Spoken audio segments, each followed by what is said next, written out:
delegates, ladies and gentlemen. This high-level political forum is being held at a critical moment in human history. The world is facing an unprecedented triple challenge: the COVID-19 pandemic, the reversal of economic progress, and the existential threat posed by climate change. I commend the excellent role played by the UN Secretary General and the entire UN systems relief and recovery efforts in the wake of the pandemic. By the grace of Almighty Allah, Pakistan has been more fortunate than other countries. Through our policies of smart lockdowns and focus on the disadvantaged, we have been able to somehow contain the virus. We managed to save precious lives and at the same time livelihoods. I appreciate the international recognition of our pandemic containment strategy and our SARS social protection program. We are now making all possible efforts to accelerate our vaccination campaign. Unfortunately, the COVID-19 pandemic revealed and accentuated the endemic inequalities which exist within and amongst nations. The global economy will not recover fully until all countries, rich and poor, are enabled to accelerate and expand investment for achieving the SDGs and climate goals. I believe that the following actions at the national and international level are indispensable to respond effectively to the triple crisis. First, universal and affordable access to COVID-19 vaccine is essential to defeat the virus and to revive global trade, investment and growth. The world must ramp up vaccine production, including in the developing countries, and ensure its rapid distribution.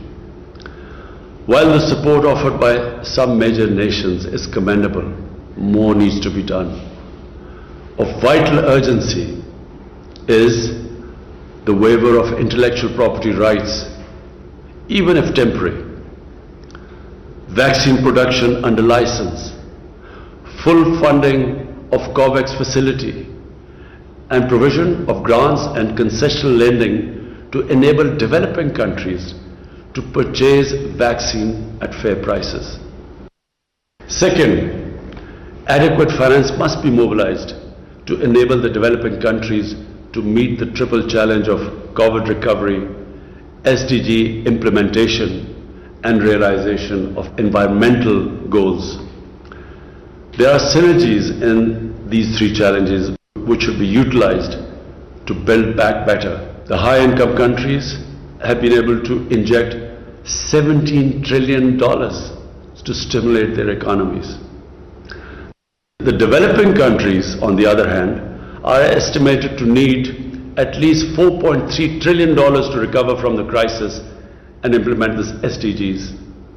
They have so far, unfortunately, secured access to less than 5% of this amount. Last September, I had proposed the creation of new IMF special drawing rights as an effective way to generate development financing. I welcome the agreement to create $650 billion in new SDRs. Yet the additional reserves created for the poorest countries will not provide anywhere close to the magnitude of the financial relief they require. It is therefore essential that the proposal of the IMF Director General that the high-income countries voluntarily reallocate a part of their unutilized IMF quotas, and this should be approved urgently. I hope that at least $150 billion will be reallocated to finance sustainable development projects and programs in developing countries through the IMF, World Bank, and other development banks and institutions. The restructuring of high-cost debt is another essential instrument to provide fiscal space and development finance for the affected developing countries. Any common framework for debt restructuring should not involve protracted negotiations that would defeat the purpose of the debt relief. At this critical time, commitments made to provide concessional and grant finance to developing countries, including the 0.7% ODA commitment and the advanced IDA 20 window of $50 billion must be fulfilled. Similarly, fulfillment of the commitment made by developed countries to provide $100 billion per year in climate finance is vital, including for the success of the COP26 in Glasgow. The accumulated climate finance commitment now amounts to over $1 trillion. The amounts offered for development, cooperation, including ODA, cannot be double counted as part of the climate finance commitment. At least 50% of the climate finance should be allocated for adaptation. It would enable developing countries to implement their climate commitments in accordance with the principle of common but differentiated responsibilities. Pakistan's landmark projects such as our Recharge Initiative and 10 billion tree tsunami project can benefit greatly from such support. Third, national and international development strategies should target sectors that enable developing countries to respond to the triple challenge.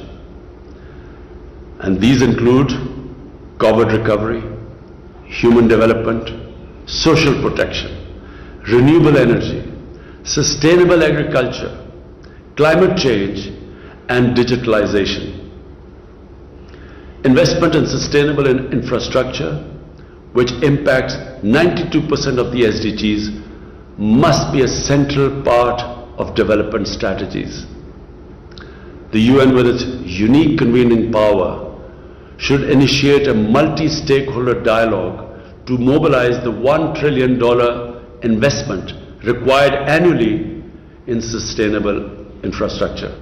Moreover, the UN development system, including the SDG investment fair, can make a vital contribution in enabling developing countries to propose viable projects that can attract public and private investment.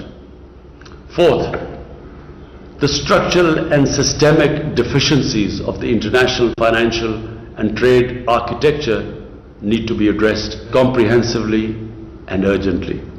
The international trade regime must provide all developing countries with equitable and preferential access to global markets. Protectionist measures erected by some major economies in violation of the WTO agreements must be rescinded. The vast amounts of illicit finance which flow out of the developing countries must be halted. Their stolen assets should be returned unconditionally. The 14 recommendations of the Fact-I panel deserve to be endorsed and implemented. I welcome the US proposal for a minimum global corporate tax to prevent profit shifting and tax evasion. Excellencies, the COVID-19 pandemic has once again revealed the essential unity of humanity and the close interdependence of nations. This crisis should crystallize awareness of the immutable importance of the principles and purpose of the UN Charter. We must focus on peaceful and just resolutions of disputes and promote international cooperation for building a more equitable, stable and prosperous world. I thank you.